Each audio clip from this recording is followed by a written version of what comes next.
A reading from the Gospel of Matthew. Jesus left that place and went away to the district of Tyre and Sidon.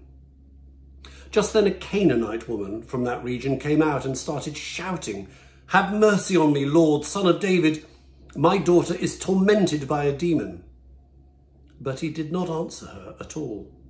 And his disciples came and urged him, saying, "Send her away, for she keeps shouting after us." He answered, "I was sent only to the lost sheep of the house of Israel." But she came and knelt before him, saying, "Lord, help me." He answered, "It is not fair to take the children's food and throw it to the dogs." She said, "Yes, Lord, yet even the dogs eat the crumbs that fall from their master's table." Then Jesus answered her, "Woman, great is your faith. Let it be done for you as you wish." And her daughter was healed instantly.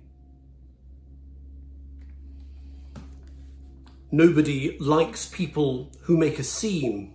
Nobody likes that kind of commotion when all eyes turn and look and think, what's going on? What kind of people are they?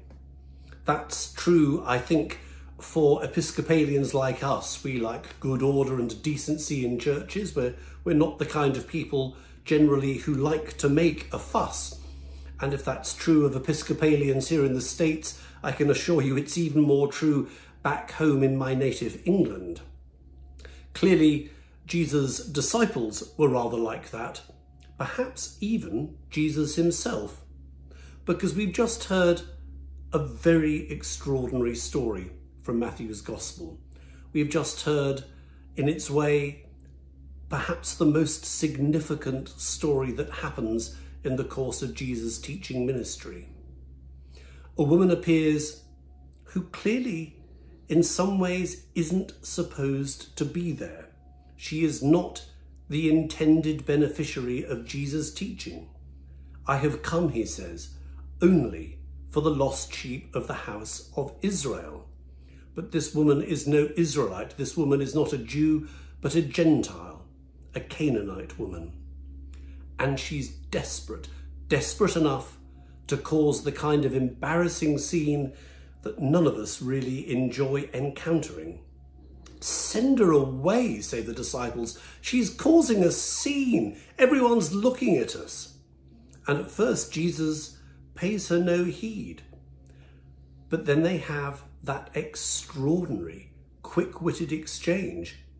It does not start well. The language about dogs is not a flattering language. If it was on the lips of anyone other than Jesus, people would ask questions about racism or bigotry. The extraordinary thing is that she appears to change Jesus' mind about mission.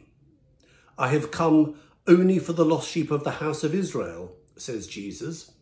And yet, by the end of this story, he clearly has a different opinion. He is surprised, if not overwhelmed, by her faith, and suddenly the Gentiles are included. The story is a shocking story, and it's a very significant story in Matthew's Gospel.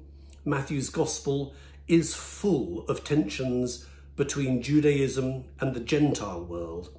Scholars have written all sorts of books about what both Matthew and Matthew's community must have been like, whether it was a Jewish community or a Gentile community. And in some ways, this story is the story on which all this really hangs. For us, I think it is a story that actually reminds us that nobody is beyond the economy of God's mercy and grace, and that mission, being effective in God's mission, partnering with God in God's mission to the world, it can be complicated to get it right, because it often will go against our instincts. The disciples didn't want a fuss. They didn't want somebody making a scene. They thought they knew what their mission was about. By the end of this encounter, they and Jesus had revised their ideas.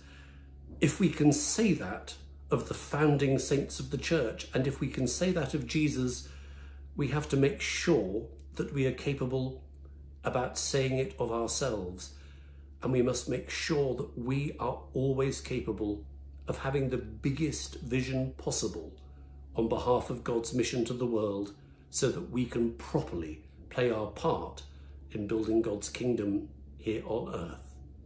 Amen.